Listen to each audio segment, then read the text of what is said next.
Hello दोस्तों, स्वागत है आपका आपके अपने यूट्यूब चैनल जी3 इंस्टीट्यूशन में, जिसमें आज हम बात करने वाले हैं पर्यावरण अध्ययन के अति महत्वपूर्ण 300 प्रश्नों के संग्रह के बारे में, जो किसी भी कॉम्पिटिटिव एग्जामिनेशन के लिए जिसमें कि पर्यावरण अध्ययन सम्मिलित हो, बहुत ही महत्वपूर्ण साबित होगा। तो गाइस, आइए शुरू करते हैं आज का पहला प्रश्न। 50 से अधिक देशों द्वारा समर्पित संयुक्त राष्ट्र का मौसम परिवर्तन समझौता कब प्रभावी हुआ? मार्च 21, 1994 को, मई 21, 1995 को, जून 21, 1996 को या जून 21, 1999 को। तो 50 से अधिक देशों द्वारा समर्पित संयुक्त राष्ट्र का मौसम परिवर्तन समझौता जून 21, 1999 को प्रभावी हुआ। तो इसका राइट ऑप्शन है ऑप्शन डी। दूसरा प्रश्न देखते हैं। बिश्नोई आंदोलन इनमें से किसके विरुद्ध शुरू किया गया था? पेड़ों की कटाई, स्त्री समानता, पशु हत्या या प्रदूषण वृद्धि। तो बिश्नोई आंदोलन इनमें से पेड़ों की कटाई के विरुद्ध शुरू किया गया था। तो इसका राइट ऑप्शन है ऑप्शन ए। तीसरा प्रश्न देखते हैं। ग्रीन पीस इंटरनेशनल का मुख्यालय अवस्थित है न्यूयॉर्क में, सिडनी में, एम्स्टर्डम में या नागासाकी में। तो ग्रीन पीस इंटरनेशनल का मुख्यालय एम्स्टर्डम में है। तो इसका राइट ऑप्शन है ऑप्शन सी। चौथा प्रश्न देखते हैं। विश्व पर्यावरण दिवस कब मनाया जाता है? 7 अप्रैल, 6 अगस्त, 5 जून या 16 जून। तो ये बहुत ही इंपॉर्टेंट और बहुत ही सिंपल सा सवाल है। तो विश्व पर्यावरण दिवस 5 जून को मनाया जाता है। तो इसका राइट ऑप्शन है ऑप्शन सी। पांचवा प्रश्न देखते हैं। एगमार्क का संबंध है गुणवत्ता से, पैकेजिंग से, संसाधन से या उत्पादन से। तो एगमार्क का संबंध गुणवत्ता से होता है। तो इसका राइट ऑप्शन है ऑप्शन ए। छठा प्रश्न देखते हैं। सामाजिक वानिकी है निजी भूमि पर विभिन्न प्रकार के पौधों को एक साथ उगाना, सहकारी समितियों द्वारा वन का प्रबंध, सरकारी स्वामित्व वाली भूमि पर एक प्रकार का पौधा उगाना या सरकारी स्वामित्व वाली भूमि पर उपयोगी पौधों को उगाना और उनकी व्यवस्था करना। तो सामाजिक वानिकी सरकारी स्वामित्व वाली भूमि पर उपयोगी पौधों को उगाना और उनकी व्यवस्था करना है। तो इसका राइट ऑप्शन है ऑप्शन डी। सातवां प्रश्न देखते हैं। सुश्री मेघा पाटकर का संबंध निम्न में से किससे है? वैज्ञानिक अनुसंधान, जल संरक्षण, पर्यावरण संरक्षण या भूमि सुधार। तो सुश्री मेघा पाटकर का संबंध इनमें से पर्यावरण संरक्षण से है। तो इसका राइट ऑप्शन है ऑप्शन सी। आठवां प्रश्न देखते हैं। पर्यावरणीय असंतुलन का कारण है पर्यावरणीय चेतना का अभाव, भौतिकवादी सोच, भोगवादी प्रवृत्ति या इनमें से सभी। तो पर्यावरणीय असंतुलन का कारण पर्यावरणीय चेतना का अभाव, भौतिकवादी सोच और भोगवादी प्रवृत्ति, ये तीनों है। तो इसका राइट ऑप्शन है ऑप्शन डी, इनमें से सभी। नौवां प्रश्न देख लेते हैं। विश्व मौसम विज्ञान संगठन का मुख्यालय कहाँ है? वाशिंगटन, जेनेवा, मॉस्को या लंदन। तो विश्व मौसम विज्ञान संगठन का मुख्यालय जेनेवा में है। तो इसका राइट ऑप्शन है ऑप्शन बी। 10वां प्रश्न देखते हैं।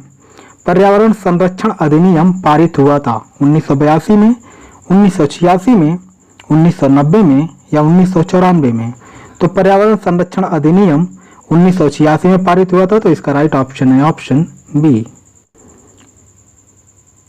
पौधों का विशिष्ट रूप में विकास को प्रभावित करने वाली स्थितियां हैं जलवायु स्थितियां, मौसमी स्थितियां, पर्यावरणीय स्थितियां या सामाजिक स्थितियां।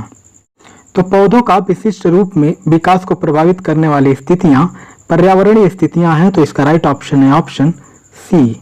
अगला प्रश्न देखते हैं। वर्ष 1973 के चिपको आंदोलन के प्रणेता थे संभाजी, बाबा आमटे, सुंदरलाल बहुगुणा या मेघा पाटकर। तो वर्ष 1973 के चिपको आंदोलन के प्रणेता सुंदरलाल बहुगुणा थे। तो इसका राइट ऑप्शन है ऑप्शन सी। 13वां प्रश्न देखते हैं। एक अंतर्राष्ट्रीय आंदोलन जिसका उद्देश्य पर्यावरण समस्या से संबद्ध होकर विश्व को बचाना है, कौन सा है? ग्रीन पीस, ग्रीनफील्ड, क्लीन एन या इको फ्रेंड। तो एक अंतर्राष्ट्रीय आंदोलन जिसका उद्देश्य पर्यावरण समस्या से संबद्ध होकर विश्व को बचाना है, वह है ग्रीन पीस। तो इसका राइट ऑप्शन है ऑप्शन ए। 14वां प्रश्न देखते हैं। पर्यावरण शिक्षण को बाल केंद्रित बनाने हेतु प्रभावशाली विधि निम्न में से कौन सा है? भ्रमण, नागवानी, समूह कार्य या इनमें से सभी। तो पर्यावरण शिक्षण को बाल केंद्रित बनाने हेतु प्रभावशाली विधि इनमें से भ्रमण कराना, नागवानी और समूह कार्य ये सबसे है। तो इसका राइट ऑप्शन है ऑप्शन डी, इनमें से सभी। 15वां प्रश्न देखते हैं। पृथ्वी पर जीवन के अस्तित्व को सबसे बड़ा भय है वनों के कटाव के कारण, विकिरण के कारण, मरुस्थलीय के कारण या इनमें से कोई नहीं। तो पृथ्वी पर जीवन के अस्तित्व को सबसे बड़ा भय वनों के कटाव के कारण है। तो इसका राइट ऑप्शन है ऑप्शन ए। 16वां प्रश्न देखते हैं। यदि पृथ्वी पर पाए जाने वाली वनस्पतियां समाप्त हो जाएं तो किस गैस की कमी होगी? कार्बन डाइऑक्साइड, नाइट्रोजन, जलवाष्प या ऑक्सीजन? तो यदि पृथ्वी पर पाई जाने वाली वनस्पतियां समाप्त हो जाएं तो ऑक्सीजन गैस की कमी होगी। तो इसका राइट ऑप्शन है ऑप्शन डी। 17वां प्रश्न देखते हैं।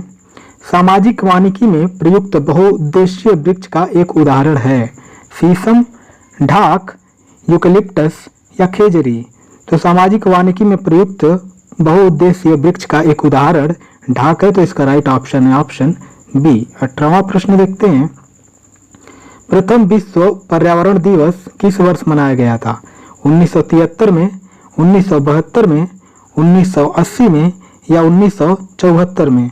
तो प्रथम विश्व पर्यावरण दिवस 1974 में मनाया गया था। तो इसका राइट ऑप्शन है ऑप्शन डी। अगला प्रश्न देख लेते हैं।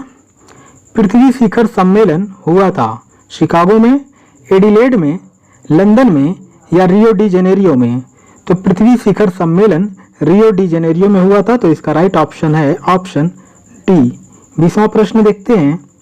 कुकुरमुत्ता जिसे कि मशरूम भी कहते हैं कि खेती उपयोगी नहीं होती बायोगैस उत्पादन में, सस्य रोगों के जैविक नियंत्रण में, कृषि अपशिष्ट के पुनर्चक्रण में या कैंसर के निवारण में? तो कुकुरमुत्ता जिसको कि मशरूम भी कहते हैं उसकी खेती उपयोगी नहीं होती है सस्य रोगों के जैविक नियंत्रण में। तो इसका राइट ऑप्शन है ऑप्शन बी। 21वां प्रश्न देखते हैं। नीरी स्थित है नागपुर में, मुंबई में, चेन्नई में या बेंगलुरु में? तो नीरी नागपुर में स्थित है। तो इसका राइट ऑप्शन है ऑप्शन ए। 22वां प्रश्न देखते हैं। निम्न में से कौन सा दिवस अक्टूबर महीने में नहीं मनाया जाता? विश्व पर्यावरण दिवस, अंतर्राष्ट्रीय अहिंसा दिवस, भारतीय वायुसेना दिवस या संयुक्त राष्ट्र संघ दिवस?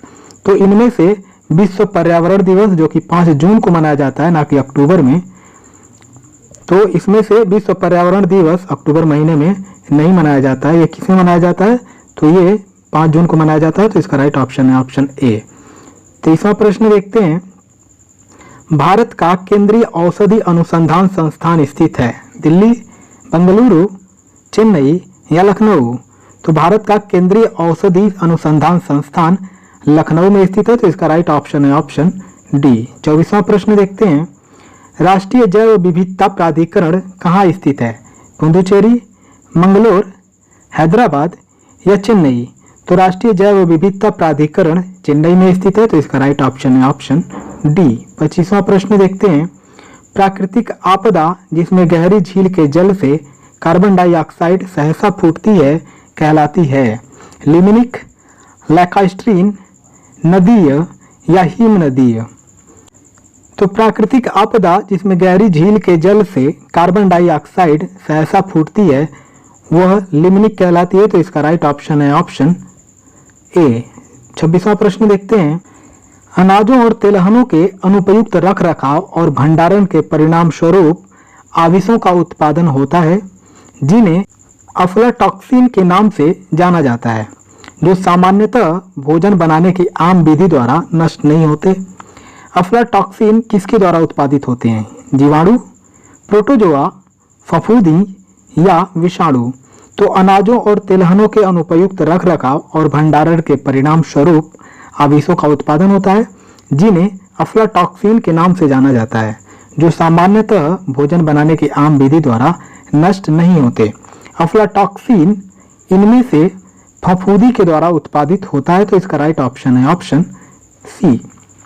अगला प्रश्न देखते हैं। निम्न 3 आर में से किन को पर्यावरण के अनुकूल माना जाता है?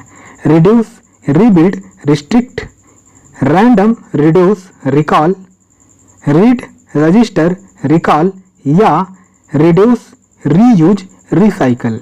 तो निम्न 3 आर में से रिड्यूस, रीयूज और रिसाइकल पर्यावरण के अनुकूल माना जाता है। तो इसका राइट ऑप्शन है ऑप्शन डी। 28वां प्रश्न देखते हैं, किस इको प्रणाली में ग्रासलैंड शामिल किया जाता है? मरीन, ताजा पानी, स्थलीय या कृत्रिम? तो इनमें से स्थलीय इको प्रणाली में ग्रासलैंड शामिल किया जाता है। तो इसका राइट ऑप्शन है ऑप्शन सी। 29वां प्रश्न देखते हैं, विश्व डिटर्जिफिकेशन उन्मूलन दिवस किस दिन मनाया जाता है? 4 मई, 17 जून, 14 अगस्त या 3 अक्टूबर? तो विश्व डिटर्जिफिकेशन उन्मूलन दिवस 17 जून को मनाया जाता है। तो इसका राइट ऑप्शन है ऑप्शन बी। 30वां प्रश्न देखते हैं, पर्यावरणीय जागरूकता के अंग्रेजी अक्षर पी से आरंभ होने वाले प्रसिद्ध 3 शब्द कौन से हैं? Population politics price, population poverty pollution, people poverty politics या पावर प्रोडक्शन पॉल्यूशन? तो पर्यावरणीय जागरूकता के अंग्रेजी अक्षर पी से आरंभ होने वाले प्रसिद्ध 3 शब्द जो हैं वे हैं पॉपुलेशन, पॉलिटिक्स एंड प्राइस। तो इसका राइट ऑप्शन है ऑप्शन ए। अगला प्रश्न देखते हैं, अनुसूचित जनजाति एवं अन्य पारंपरिक वनवासी अधिनियम 2006 के अधीन व्यक्तिगत या सामूहिक वन अधिकारों अथवा दोनों की प्रकृति एवं विस्तार के निर्धारण की प्रक्रिया को प्रारंभ करने के लिए कौन प्राधिकारी होगा? राज्य वन विभाग, जिला कलेक्टर, उपायुक्त, तहसीलदार या खंड विकास अधिकारी या मंडल राजस्व अधिकारी या ग्राम सभा? तो अनुसूचित जनजाति एवं अन्य पारंपरिक वनवासी अधिनियम 2006 के अधीन व्यक्तिगत या सामूहिक वन अधिकारों अथवा दोनों की प्रकृति एवं विस्तार के निर्धारण की प्रक्रिया को प्रारंभ करने के लिए ग्राम सभा प्राधिकारी होगा। तो इसका राइट ऑप्शन है ऑप्शन डी। 32वां प्रश्न देखते हैं, प्रसिद्ध चिपको आंदोलन किससे संबद्ध है? आर्द्र भूमि को बचाना, इनमें से कोई नहीं, बाघों को बचाना या वृक्ष से? तो प्रसिद्ध चिपको आंदोलन वृक्ष से संबद्ध है। तो इसका राइट ऑप्शन है ऑप्शन डी। 33वां प्रश्न देखते हैं, खाद्य पदार्थों में अधिक मात्रा में नमक और चीनी डालकर उन्हें लंबे समय तक परिरक्षित किया जा सकता है। ऐसा इसलिए क्योंकि अधिक नमक और चीनी के कारण सूक्ष्मजीवी कोशिकाएं फट जाती हैं, के कारण सूक्ष्मजीवी कोशिकाओं का आकार बदल जाता है, खाद्य पदार्थों से पानी निकाल देते हैं या सूक्ष्मजीवी कोशिकाओं का द्रव्य कुंचन करते हैं। तो खाद्य पदार्थों में अधिक मात्रा में नमक और चीनी डालकर उन्हें लंबे समय तक परिरक्षित किया जा सकता है। ऐसा इसलिए क्योंकि अधिक नमक और चीनी सूक्ष्मजीवी कोशिकाओं को द्रव्य कुंचन करते हैं। तो इसका राइट ऑप्शन है ऑप्शन डी। अगला प्रश्न देखते हैं, निम्नलिखित में से कौन सा समाप्त होने वाले प्राकृतिक संसाधनों का युगल है? कोयला तथा मृदा, पेट्रोलियम तथा जल, खनिज तथा वन्य जीव या प्राकृतिक गैस तथा सूर्य का प्रकाश? तो इनमें से प्राकृतिक गैस तथा सूर्य का प्रकाश समाप्त होने वाले प्राकृतिक संसाधनों का युगल है। तो इसका राइट ऑप्शन है ऑप्शन डी। 35वां प्रश्न देख, पर्यावरण अपकर्ष यानी कि एनवायरमेंटल डिग्रेडेशन से अभिप्राय है पर्यावरणीय गुणों का पूर्ण रूप से निम्नीकरण, मानवीय क्रियाकलापों से विपरीत परिवर्तन लाना, पारिस्थितिकीय विभिन्नता के परिणाम स्वरूप पारिस्थितिकीय असंतुलन या उपर्युक्त सभी? तो पर्यावरण अपकर्ष से अभिप्राय है मानवीय क्रियाकलापों से विपरीत परिवर्तन लाने से। तो इसका राइट ऑप्शन है ऑप्शन बी। 36वां प्रश्न देखते हैं, निम्नलिखित में से कौन सा सही सुमेलित नहीं है? पारिस्थितिकीय विज्ञानों का केंद्र बेंगलुरु, भारतीय वन्य प्राणी संस्थान देहरादून, भारतीय वन प्रबंधन संस्थान कोलकाता या हिमालयी पर्यावरण एवं विकास का गोविंद वल्लभ संस्थान अल्मोड़ा? तो इनमें से भारतीय वन प्रबंधन संस्थान कोलकाता सुमेलित नहीं है। तो इसका राइट ऑप्शन है ऑप्शन सी। 37वां प्रश्न देखते हैं, राष्ट्रीय पर्यावरण इंजीनियरिंग शोध संस्थान स्थित है नागपुर में, पूना में, लखनऊ में या नई दिल्ली में? तो राष्ट्रीय पर्यावरण इंजीनियरिंग शोध संस्थान नागपुर में स्थित है। तो इसका राइट ऑप्शन है ऑप्शन ए। 38वां प्रश्न देखते हैं, एगमार्क तकनीक का प्रयोग किया जाता है वनों में पक्षी का अवलोकन करने में, दुर्लभ वन्य जंतु के बहुस्थल में प्रजनन के लिए, विभिन्न वन्य जंतुओं की संख्या के आकलन के लिए या वन्य जंतुओं में गुदना गोदने के लिए, ताकि एक स्पीशीज का दूसरे से भेद किया जा सके। तो एगमार्क तकनीक का प्रयोग विभिन्न वन्य जंतुओं की संख्या के आकलन के लिए किया जाता है। तो इसका राइट ऑप्शन है ऑप्शन सी। 39वां प्रश्न देखते हैं, इकोमार्क क्या है?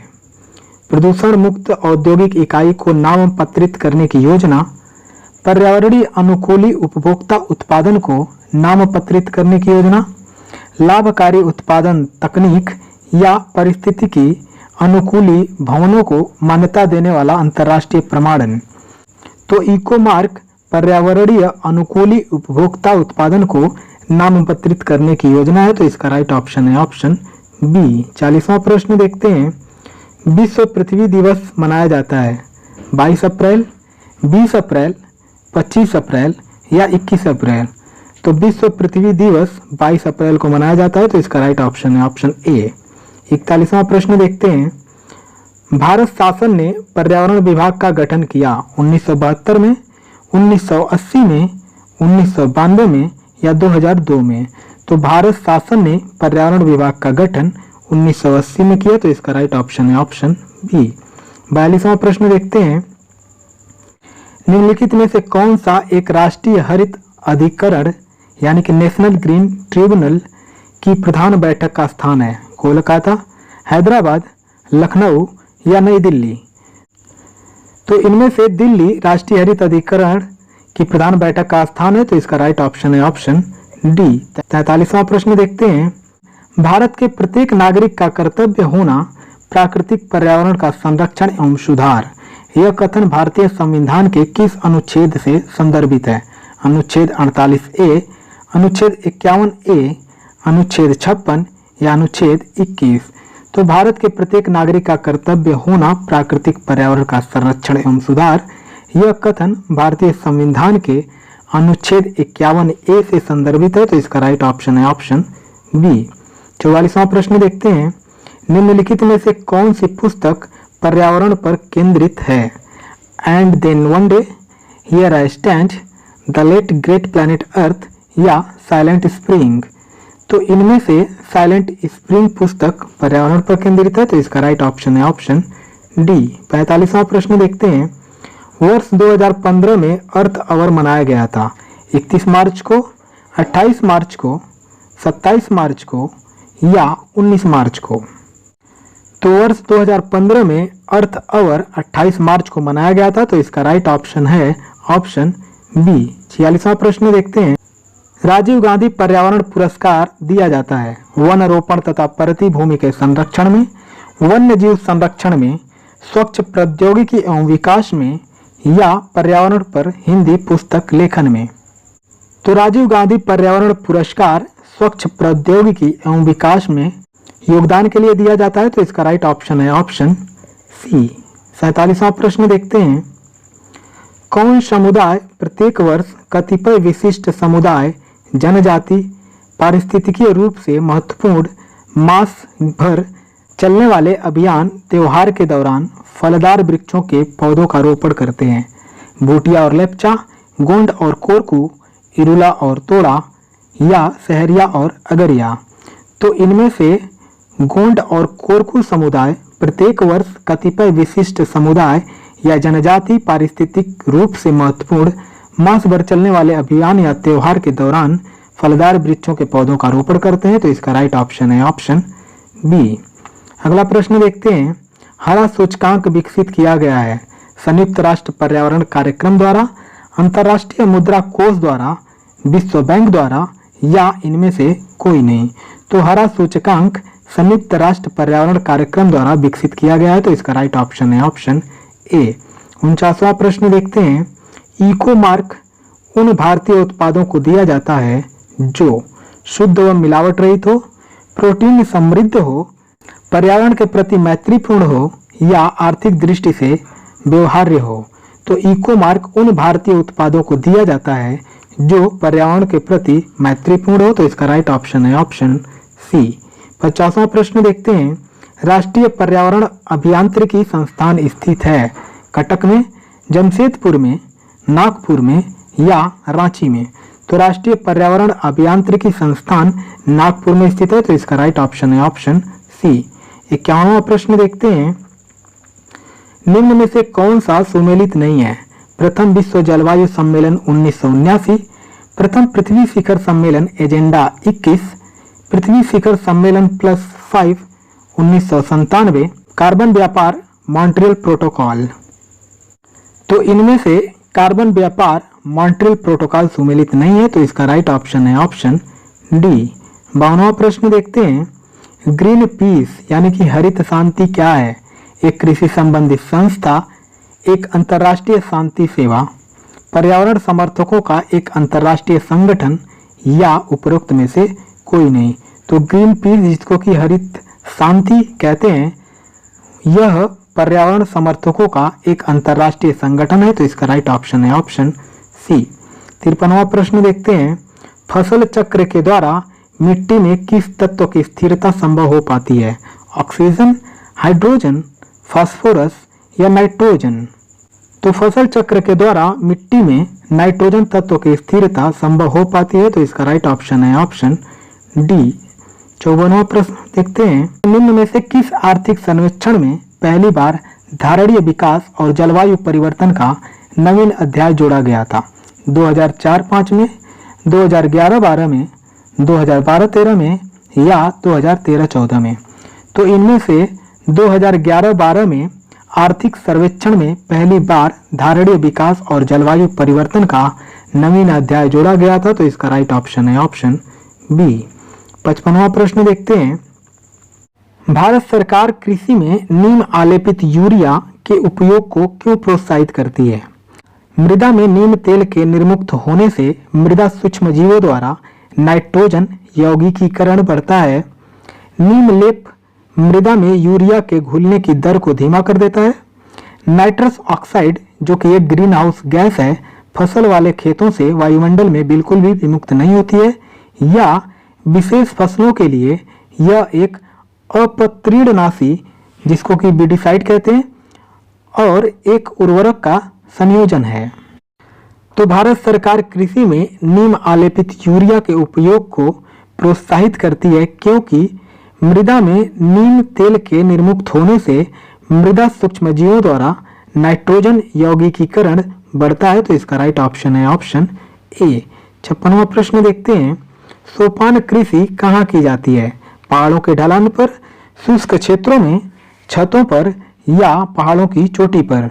तो सोपान कृषि पहाड़ों के ढलान पर की जाती है, तो इसका राइट ऑप्शन है ऑप्शन ए। 57वां प्रश्न देखते हैं, किसी एक आहार फसल पर क्लोरीनीकृत हाइड्रोकार्बन पीड़कनाशी का छिड़काव किया जाता है।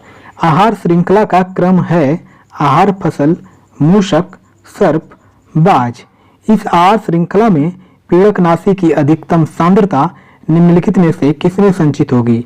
आहार फसल, मूषक, सर्प या बाज? तो किसी एक आहार फसल पर क्लोरीनीकृत हाइड्रोकार्बन पीड़कनाशी का छिड़काव किया जाता है। आहार श्रृंखला का क्रम है आहार फसल, मूषक, सर्प, बाज। इस आहार श्रृंखला में पीड़कनाशी की अधिकतम सांद्रता इनमें से बाज में संचित होगी, तो इसका राइट ऑप्शन है ऑप्शन डी। 58वां प्रश्न देखते हैं, जैव सुरक्षा यानी कि बायोसेफ्टी का कार्टेजेना प्रोटोकॉल निम्नलिखित केंद्रीय मंत्रालयों में से कौन कार्यान्वित करता है? विज्ञान एवं प्रौद्योगिकी मंत्रालय, स्वास्थ्य एवं परिवार कल्याण मंत्रालय, पर्यावरण एवं वन मंत्रालय या रसायन एवं उर्वरक मंत्रालय?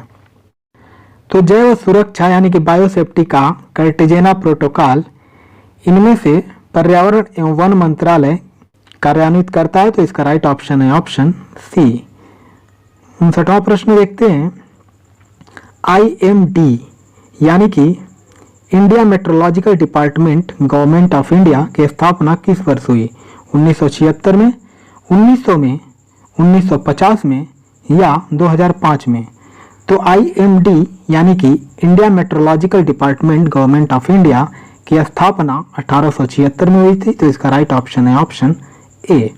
60वां प्रश्न देखते हैं, टाटा ऊर्जा अनुसंधान संस्थान नई दिल्ली द्वारा स्वतंत्रता के बाद से देश के पर्यावरण के अवक्रमण का प्रालेखन तथा आगामी 50 वर्षों में इसके नियमन हेतु युक्तिपरक विकास हेतु प्रवर्तित परियोजना कहलाती है? ग्रीन इंडिया 2047, धारणीय कृषि मिशन, वाटर मिशन या सोलर मिशन? तो टाटा ऊर्जा अनुसंधान संस्थान नई दिल्ली द्वारा स्वतंत्रता के बाद से देश के पर्यावरण के अवक्रमण का प्रालेखन तथा आगामी 50 वर्षों में इसके नियमन हेतु युक्तिपूर्वक विकास हेतु प्रवर्तित परियोजना ग्रीन इंडिया 2047 कहलाती है। तो इसका राइट ऑप्शन है ऑप्शन ए। 61वां प्रश्न देखते हैं, निम्नलिखित में से कौन सा कार्य मनुष्य द्वारा किया जाने वाला है जो पारिस्थितिक संतुलन में बाधा डालता है? वन महोत्सव, वन रोपण, लकड़ी काटना या सामाजिक वानिकी? तो इनमें से लकड़ी काटना मनुष्य द्वारा किया जाने वाला एक कार्य है जो पारिस्थितिक संतुलन में बाधा डालता है। तो इसका राइट ऑप्शन है ऑप्शन सी। 62 नंबर प्रश्न देखते हैं, एक पर्वतारोही को अपने साथ ले जाने के लिए निम्नलिखित में से क्या सबसे अधिक महत्वपूर्ण है? स्लीपिंग बैग, ऑक्सीजन किट, कंबल या टॉर्च? तो एक पर्वतारोही को अपने साथ ले जाने के लिए इनमें से जो सबसे जरूरी चीज है वो है ऑक्सीजन किट। तो इसका राइट ऑप्शन है ऑप्शन बी। 63वां प्रश्न देखते हैं, निम्नलिखित आपदाओं में से कौन सी हाइड्रो मौसमी नहीं है? हिमस्खलन, समुद्री कटाव, उष्णकटिबंधीय चक्रवात या सुनामी? तो इन आपदाओं में से हिमस्खलन हाइड्रो मौसमी नहीं है। तो इसका राइट ऑप्शन है ऑप्शन ए। 64वां प्रश्न देखते हैं, निम्नलिखित में से किस वानिकी का उद्देश्य शहर के लोगों के दरवाजे तक पेड़ों को पहुंचाना है एवं इसके जरिए सौंदर्यात्मक विकास पर बल दिया जाता है? ग्रामीण वानिकी, कृषि वानिकी, शहरी वानिकी या वन वानिकी? तो इनमें से शहरी वानिकी का उद्देश्य शहर के लोगों के दरवाजे तक पेड़ों को पहुंचाना है एवं इसके जरिए सौंदर्यात्मक विकास पर बल दिया जाता है। तो इसका राइट ऑप्शन है ऑप्शन सी। 65वां प्रश्न देखते हैं, एक फसल को काटने के पश्चात खेत को कुछ वर्षों के लिए खाली छोड़ दिया जाता है, उसमें कुछ भी नहीं उगाया जाता है। इस भूमि में बांस या अन्य खरपतवार जो भी कुछ उग आता है उन्हें उखाड़ा नहीं जाता, काटकर जला दिया जाता है। यह राख भूमि को उर्वर बनाती है। जब यह भूमि खेती के लिए तैयार हो जाती है तब उसे हल्का सा खोदा जाता है। भूमि को जोता नहीं जाता और उस पर बीज छिड़क दिया जाता है। विधि है झूम खेती की, सीढ़ीनुमा खेती की, सिंचाई खेती की या सहकारी खेती की? तो एक फसल को काटने के बाद खेत को कुछ वर्षों के लिए खाली छोड़ दिया जाता है, उसमें कुछ भी नहीं उगाया जाता है। इस भूमि में बांस या अन्य खरपतवार जो भी कुछ उग आता है उन्हें उखाड़ा नहीं जाता, काटकर जला दिया जाता है। यह राख भूमि को उर्वर बनाती है। जब यह भूमि खेती के लिए तैयार हो जाती है तब उसे हल्का सा खोदा जाता है। भूमि को जोता नहीं जाता और उस पर बीज छिड़क दिया जाता है। यह विधि खेती की झूम खेती है। तो इसका राइट ऑप्शन है ऑप्शन ए। 66वां प्रश्न देखते हैं, मिलीजुली खेती से क्या तात्पर्य है? नकदी और खाद्य दोनों फसलों को बोना, एक ही खेत में दो अथवा अधिक फसलों को बोना, एक वर्ष छोड़कर दो अथवा अधिक पौधों को बोना या पशुपालन और कृषि करना? तो मिलीजुल खेत से तात्पर्य है पशुपालन और कृषि करना। तो इसका राइट ऑप्शन है ऑप्शन डी। 67वां प्रश्न देखते हैं, सामाजिक वानिकी लोगों द्वारा लोगों के लिए के सिद्धांत पर आधारित है। यह ग्रामीण लोगों की किन आवश्यकताओं की पूर्ति करता है? फल, चारा, हरी खाद या उपयुक्त सभी? तो सामाजिक वानिकी लोगों द्वारा लोगों के लिए एक सिद्धांत पर आधारित है। यह ग्रामीण लोगों की फल, चारा और हरी खाद ये सभी आवश्यकताओं की पूर्ति करता है। तो इसका राइट ऑप्शन है ऑप्शन डी, उपयुक्त सभी। 68वां प्रश्न देखते हैं, धारणीय विकास किसके उपयोग के संदर्भ में अंतर पीढ़ीगत संवेदनशीलता का विषय है? प्राकृतिक संसाधन, भौतिक संसाधन, औद्योगिक संसाधन या सामाजिक संसाधन? तो धारणीय विकास प्राकृतिक संसाधन के संदर्भ में अंतर पीढ़ीगत संवेदनशीलता का विषय है। तो इसका राइट ऑप्शन है ऑप्शन ए। 69वां प्रश्न देख लेते हैं, भारत में धारणीय विकास के दृष्टिकोण से विद्युत उत्पादन का सबसे अच्छा स्रोत कौन सा है? कोयला, खनिज तेल एवं गैस, जल विद्युत या परमाणु ऊर्जा?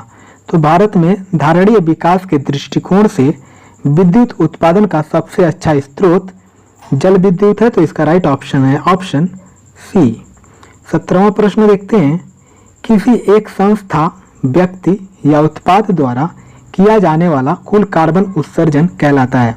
Carbon trade, carbon footprint, carbon उत्सर्जन या कार्बन सिंक? तो किसी एक संस्था, व्यक्ति या उत्पाद द्वारा किया जाने वाला कुल कार्बन उत्सर्जन कार्बन फुटप्रिंट कहलाता है, तो इसका राइट ऑप्शन है ऑप्शन बी। 71वां प्रश्न देखते हैं, विश्व बैंक की रिपोर्ट के अनुसार विश्व कार्बन व्यापार में भारत की हिस्सेदारी कितने प्रतिशत तक संभावित है, जिससे इसे प्रति वर्ष $100 मिलियन प्राप्त होंगे? 10%, 15%, 20% या 25%? तो विश्व बैंक की रिपोर्ट के अनुसार विश्व कार्बन व्यापार में भारत की हिस्सेदारी 10% तक संभावित है, जिससे इसे प्रति वर्ष $100 मिलियन प्राप्त होंगे। तो इसका राइट ऑप्शन है ऑप्शन ए। 72वां प्रश्न देखते हैं, कार्बन व्यापार संकल्पना का प्रतिपादन किसके तहत हुआ? Montreal protocol, Kyoto protocol, Copenhagen protocol या जोहान्सबर्ग प्रोटोकॉल? तो कार्बन व्यापार संकल्पना का प्रतिपादन क्योटो प्रोटोकॉल के तहत हुआ, तो इसका राइट ऑप्शन है ऑप्शन बी। 73वां प्रश्न देखते हैं, कार्बन व्यापार का मामला निम्नलिखित में से किस गैस के उत्सर्जन के कटौती से जुड़ा है? हरितगृह गैस, कार्बन, क्लोरोफ्लोरोकार्बन या नाइट्रस ऑक्साइड? तो कार्बन व्यापार का मामला इनमें से हरितगृह गैस के उत्सर्जन के कटौती से जुड़ा है, तो इसका राइट ऑप्शन है ऑप्शन ए। 74वां प्रश्न देखते हैं, कार्बन व्यापार से निम्न में से कौन कौन से लाभ प्राप्त होंगे? स्वच्छ जल का विकास, जंगली जानवरों का संरक्षण, कार्बन डाइऑक्साइड के अवशोषण क्षमता में वृद्धि या उपयुक्त सभी? तो कार्बन व्यापार से इनमें से कार्बन डाइऑक्साइड के अवशोषण क्षमता में वृद्धि से लाभ प्राप्त होंगे, तो इसका राइट ऑप्शन है ऑप्शन सी। 75वां प्रश्न देख लेते हैं, निम्नलिखित पराबैंगनी किरणों में से कौन सा अधिक हानिकारक है? Ultraviolet A, ultraviolet B, ultraviolet C या इनमें से कोई नहीं? तो निम्नलिखित पराबैंगनी किरणों में से अल्ट्रावायलेट सी अधिक हानिकारक है, तो इसका राइट ऑप्शन है ऑप्शन सी। 76वां प्रश्न देखते हैं, निम्नलिखित में से कौन सा एक ग्रीन हाउस गैस नहीं है? जलवाष्प, मीथेन, ओजोन या कार्बन मोनोऑक्साइड? तो इनमें से जलवाष्प एक ग्रीन हाउस गैस नहीं है, तो इसका राइट ऑप्शन है ऑप्शन ए। 77वां प्रश्न देखते हैं, ओजोन बायोस्फीयर को बचाती है इंफ्रारेड किरणों से, अल्ट्रावायलेट किरणों से, एक्स किरणों से या गामा किरणों से? तो ओजोन बायोस्फीयर को अल्ट्रावायलेट किरणों से बचाती है, तो इसका राइट ऑप्शन है ऑप्शन बी। 78वां प्रश्न देखते हैं, सूर्य से आने वाली हानिकारक पराबैंगनी विकिरण का कारण हो सकता है यकृत कैंसर का, मस्तिष्क कैंसर का, मुखीय कैंसर का या त्वचीय कैंसर का? तो सूर्य से आने वाला हानिकारक पराबैंगनी विकिरण का कारण त्वचीय कैंसर हो सकता है, तो इसका राइट ऑप्शन है ऑप्शन डी। 79वां प्रश्न देखते हैं, निम्नलिखित में से कौन सी गैस ओजोन परत के ह्रास के लिए उत्तरदायी है? Nitrous oxide, chlorofluorocarbon, carbon dioxide या कार्बन मोनोऑक्साइड? तो इनमें से क्लोरोफ्लोरोकार्बन गैस ओजोन परत के ह्रास के लिए उत्तरदायी है, तो इसका राइट ऑप्शन है ऑप्शन बी। 80वां प्रश्न देखते हैं, ओजोन परत का क्षरण किसमें होने वाली मुख्य परिघटना है? क्षोभ मंडल, जिसको कि अंग्रेजी में ट्रोपोस्फीयर कहते हैं, समताप मंडल, जिसको कि अंग्रेजी में स्ट्रेटोस्फीयर कहते हैं, बाह्य वायुमंडल, जिसको कि अंग्रेजी में थर्मोस्फीयर कहते हैं, और डी बहिर्मंडल, जिसको कि एक्सोस्फीयर कहते हैं। मैंने इंग्लिश में नाम इसलिए बताया है कि कभी कभी ये हिंदी में ना देकर केवल इंग्लिश में ही दे देता है, तो हम काफ़ी कंफ्यूज हो जाते हैं, तो इसलिए हम दोनों को लर्न कर लें ताकि हमें किसी भी एग्जाम में फ़ायदा हो। तो ओजोन परत का क्षरण इसमें से समताप मंडल की मुख्य परिघटना है, जिसको कि इंग्लिश में स्ट्रेटोस्फीयर भी कहते हैं, तो इसका राइट ऑप्शन है ऑप्शन बी। 81वां प्रश्न देखते हैं, ओजोन ऑक्सीजन का एक है अपरूप, समस्थानिक, संभारिक या समन्यूट्रॉनिक? तो ओजोन ऑक्सीजन का एक अपरूप है, तो इसका राइट ऑप्शन है ऑप्शन ए। 82वां प्रश्न देखते हैं। ओजोन O3 है प्राथमिक प्रदूषक, द्वितीयक प्रदूषक, ए और बी दोनों, या इनमें से कोई नहीं। तो ओजोन द्वितीयक प्रदूषक है, तो इसका राइट ऑप्शन है ऑप्शन बी। 83वां प्रश्न देखते हैं। ओजोन बायोस्फीयर को बचाती है। फिर से रिपीट हो गया क्वेश्चन, देख भी लेते हैं। इंफ्रारेड किरणों से, अल्ट्रावायलेट किरणों से, एक्स किरणों से या गामा किरणों से। तो ओजोन बायोस्फीयर को अल्ट्रावायलेट किरणों से बचाती है, तो इसका राइट ऑप्शन है ऑप्शन बी। 84वां प्रश्न देखते हैं। निम्नलिखित में से कौन सा एक ओजोन का अवक्षय करने वाले पदार्थों के प्रयोग पर नियंत्रण करने और उन्हें चरणबद्ध रूप से प्रयोग बाह्य करने के मुद्दे से संबद्ध है? ब्रेटन वुड्स सम्मेलन, मॉन्ट्रियल प्रोटोकॉल, क्योटो प्रोटोकॉल या नगोया प्रोटोकॉल। तो इनमें से मॉन्ट्रियल प्रोटोकॉल एक ओजोन का अवक्षय करने वाले पदार्थों के प्रयोग पर नियंत्रण करने और उन्हें चरणबद्ध रूप से प्रयोग बाह्य करने के मुद्दे से संबंध है, तो इसका राइट ऑप्शन है ऑप्शन बी। 85वां प्रश्न देखते हैं। ग्रीन हाउस इफेक्ट वह प्रक्रिया है जिससे पौधे उगाने के लिए समान तापमान प्राप्त किया जाता है, जिसमें वायुमंडलीय कार्बन डाइऑक्साइड द्वारा इंफ्रारेड विकिरण शोषित कर लिए जाने से वायुमंडल का तापमान बढ़ता है, जिसमें बंजर पर्वतों या पहाड़ियों को हरा भरा किया जाता है, या जिसमें गहरे पानी का रंग हरा नजर आता है। तो ग्रीन हाउस इफेक्ट वह प्रक्रिया है जिसमें वायुमंडलीय कार्बन डाइऑक्साइड द्वारा इंफ्रारेड विकिरण शोषित कर लिए जाने से वायुमंडल का तापमान बढ़ता है, तो इसका राइट ऑप्शन है ऑप्शन बी। अगला प्रश्न देखते हैं। निम्न ग्रीन हाउस गैसों में से ऐसी कौन है जिसके द्वारा ट्रोपोस्फीयर में ओजोन प्रदूषण नहीं होता? Methane, carbon monoxide, nitrogen oxide या जलवाष्प।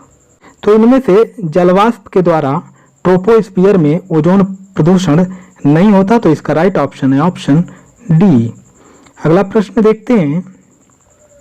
निम्न गैसों में से कौन सी गैस हरितगृह प्रभाव में योगदान नहीं देती? नाइट्रोजन, कार्बन डाइऑक्साइड, मीथेन या क्लोरोफ्लोरोकार्बन। तो इनमें से मीथेन गैस हरितगृह प्रभाव में योगदान नहीं देती, तो इसका राइट ऑप्शन है ऑप्शन सी। 88वां प्रश्न देखते हैं। अधोलिखित में से किस दिन को प्रतिवर्ष विश्व ओजोन दिवस के रूप में मनाया जाता है? 16 सितंबर, 16 दिसंबर, 19 नवंबर या 26 सितंबर। तो इनमें से 16 सितंबर को प्रतिवर्ष विश्व ओजोन दिवस के रूप में मनाया जाता है, तो इसका राइट ऑप्शन है ऑप्शन ए। 89वां प्रश्न देखते हैं। वातावरण में ग्रीन हाउस यानी कि पौधागर गैसों के बढ़ते बाहुल्य के कारण निम्नलिखित प्रभाव हुए हैं सिवाय भूमंडलीय गर्मी, समताप मंडल में ओजोन का अवक्षय, ऑक्सीजन निषेचन प्रभाव या कार्बन डाइऑक्साइड निषेचन प्रभाव। तो वातावरण में ग्रीन हाउस गैसों के बढ़ते बाहुल्य के कारण निम्नलिखित प्रभाव हुए हैं सिवाय ऑक्सीजन निषेचन प्रभाव के, तो इसका राइट ऑप्शन है ऑप्शन सी। 90वां प्रश्न देखते हैं। ग्रीन हाउस गैसों के उत्सर्जन के लिए कौन सा देश सर्वाधिक उत्तरदायी है?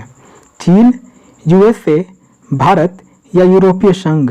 तो ग्रीन हाउस गैसों के उत्सर्जन के लिए फिलहाल इस समय चीन सर्वाधिक उत्तरदायी है, तो इसका राइट ऑप्शन है ऑप्शन ए। 91वां प्रश्न देखते हैं। अंटार्कटिका में ओजोन परत का सर्वाधिक विनाश किस माह में होता है? दिसंबर तथा जनवरी, अक्टूबर तथा नवंबर, सितंबर तथा अक्टूबर या अगस्त तथा सितंबर। तो अंटार्कटिका में ओजोन परत का सर्वाधिक विनाश सितंबर तथा अक्टूबर माह में होता है, तो इसका राइट ऑप्शन है ऑप्शन सी। 92वें प्रश्न देखते हैं। ग्रीन हाउस प्रभाव जिससे वायुमंडलीय तापमान बढ़ रहा है का मुख्य कारण है नाइट्रोजन, कार्बन डाइऑक्साइड, सल्फर या ऑक्सीजन। तो ग्रीन हाउस प्रभाव जिससे वायुमंडलीय तापमान बढ़ रहा है का मुख्य कारण कार्बन डाइऑक्साइड है, तो इसका राइट ऑप्शन है ऑप्शन बी। 93वां प्रश्न देखते हैं। निम्न में से कौन सा सूत्र ओजोन का गुण दर्शाता है? O2, O3, H2O2 या इनमें से कोई नहीं। तो इनमें से O3 सूत्र ओजोन का गुण दर्शाता है, तो इसका राइट ऑप्शन है ऑप्शन बी। 94वां प्रश्न देखते हैं। ओजोन परत का अवक्षय मुख्यतः किस कारण से होता है? रेडियोधर्मी किरणें, हाइड्रोकार्बन, क्लोरोफ्लोरोकार्बन या अल्ट्रावायलेट विकिरण। तो ओजोन परत का अवक्षय मुख्यतः हाइड्रोकार्बन के कारण से होता है, तो इसका राइट ऑप्शन है ऑप्शन बी। 95वां प्रश्न देखते हैं, वायुमंडल में कौन सी गैस पराबैंगनी किरणों का अवशोषण कर लेती है? ओजोन, मीथेन, नाइट्रोजन या हीलियम। तो वायुमंडल में ओजोन गैस पराबैंगनी किरणों का अवशोषण कर लेती है, तो इसका राइट ऑप्शन है ऑप्शन ए। 96वां प्रश्न देखते हैं, निम्न में से कौन सी ग्रीन हाउस गैस नहीं है? इथेन, जलवाष्प, क्लोरोफ्लोरोकार्बन या कार्बन डाइऑक्साइड। तो इनमें से इथेन ग्रीन हाउस गैस नहीं है, तो इसका राइट ऑप्शन है ऑप्शन ए। अगला प्रश्न देखते हैं, निम्न में से कौन पौधाघर प्रभाव पर ज्यादा असर डालता है? Ozone, carbon monoxide, carbon dioxide या जलवाष्प। तो इनमें से जलवाष्प पौधाघर प्रभाव पर ज्यादा असर डालता है, तो इसका राइट ऑप्शन है ऑप्शन डी। 98वां प्रश्न देखते हैं, बाहरी वायुमंडल में ओजोन की परत हमारी मदद करती है रेडियो तरंगों का परिवर्तन करके रेडियो संचार संभव बनाने में, वायुमंडल का तापमान नियमित करने में, अंतरिक्ष किरण कणों का अवशोषण करने में या पराबैंगनी विकिरण का अवशोषण करने में। तो बाहरी वायुमंडल में ओजोन की परत हमारी मदद करती है पराबैंगनी विकिरण का अवशोषण करने में, तो इसका राइट ऑप्शन है ऑप्शन डी। 99वां प्रश्न देखते हैं, ग्रीन हाउस गैसें हैं CO2, CH4, NO एवं CFC, CO2, CH4, SO2 एवं NO2, SO2, NO, H2S एवं CO या CO, NH3, H2S एवं N2। तो ग्रीन हाउस गैसें हैं carbon dioxide, methane, nitrogen oxide एवं क्लोरोफ्लोरोकार्बन। तो इसका राइट ऑप्शन है ऑप्शन ए। 100वां प्रश्न देखते हैं,